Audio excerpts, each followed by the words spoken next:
এই দেখো ফ্রেন্ডস, বাজার থেকে নিয়ে এসেছে কিছু ফ্রেশ আম। চলো আমগুলো দিয়ে কিছু করা যাক।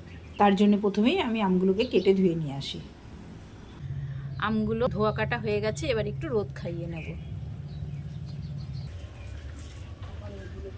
আমি আচারের জন্য প্রথমে কিছু মশলা খোলায় ভেজে নেব। এবার কড়াতে দিয়ে দেবো সামান্য পরিমাণ তেল।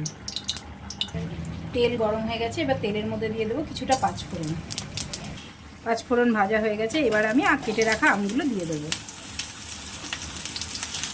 এবার এর মধ্যে দিয়ে দেবো পরিমাণ মতো নুন, হলুদ। এবার এর মধ্যে দিয়ে দেবো আখের গুড়।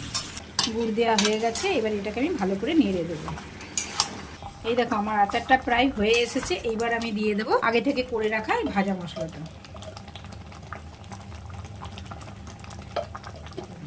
এই দেখো ফ্রেন্ডস, তৈরি আমার টক ঝাল মিষ্টি আমের আচার।